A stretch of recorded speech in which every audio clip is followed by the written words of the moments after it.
Why be honest? Why be honest in a world that doesn't reward honesty?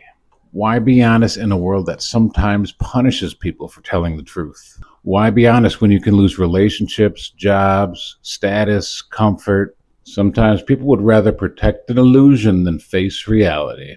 So before we answer why honesty matters, we should define what honesty is. The dictionary definition of honesty is the quality of being truthful, sincere, free of deceit and fraud.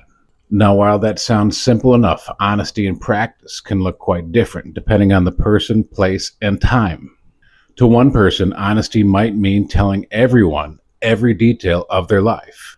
To another person, lying may simply mean not lying unnecessarily and keeping their mouth shut. So, the definition can be interpreted broadly, and that leaves a lot of gray area.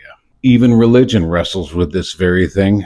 The commandment, thou shalt not bear false witness against thy neighbor, can be interpreted differently depending how someone views lying by omission, avoiding difficult truths, and hiding parts of themselves.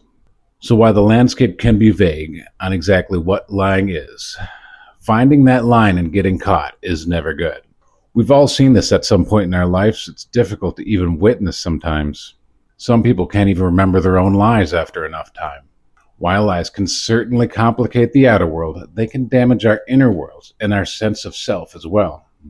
Because every lie creates a divide between what you know, what you think, what you feel, what you say, and how you act. And maybe every one of those divisions creates another brick in the wall.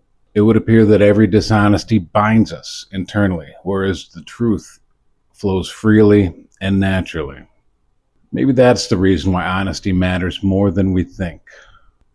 So why do we live in a dishonest world? Well, the world is made up of people like you and me and billions of others, and it can be difficult to live honestly in the world. Living honestly requires bravery. We live in a world saturated by fear. From media organizations constantly telling us what to fear, to our family and friends repeating those fears or unlocking new ones. Fear spreads quickly. While some of this information can be helpful for survival, it can also send people's minds spiraling into unlikely scenarios, which can invoke anger, depression, or despair. Fear is everywhere.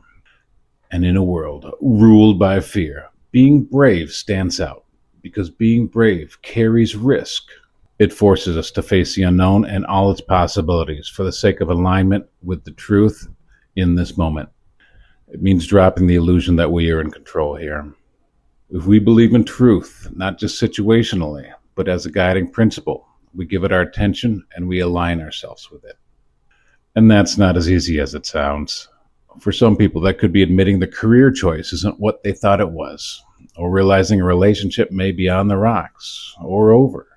For others, it could mean accepting difficult truths about their finances, their addictions, their mental health, truths about themselves, the people closer to them, or even truths about the world that they live in. It would appear that we live in a dishonest world because it's harder than people like to admit to live honestly.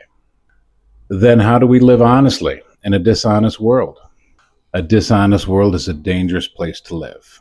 So while we may want to be honest, we don't want to expose ourselves or others to violence unnecessarily. So while some conclusions may be unavoidable, some time to understand the gravity of the situation may be needed. But that time can expire if we delay. There's a lot of gray area here. Truth can seem to vary depending on person, place, and time. It's almost like clothing. If it's too tight, it restricts movement and becomes suffocating over time. But if it's too loose, it may expose us and fail to protect us when we actually need it. So if we're going to live with others in truth, it may have to be measured at times, but never diluted. And those measurements are for practicality, not for comfort. We are all tested and pushed out of our comfort zone.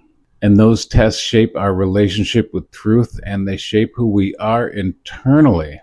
Those same lies we have to tell to others, we have to tell to ourselves. And while our minds can rationalize almost anything, the part of ourselves that would question that lie is silenced and cut off. That internal divide would appear to fragment people externally. Some people couldn't be happy if you paid them.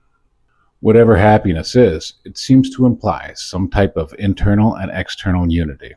So if we're going to live honestly in a dishonest world, it's going to take courage. That's something that grows the more we practice it. We're not all going to get it the first time around, but we usually get a second chance. We just have to recognize the opportunities we get. And if we're trying to be honest, we'll see them.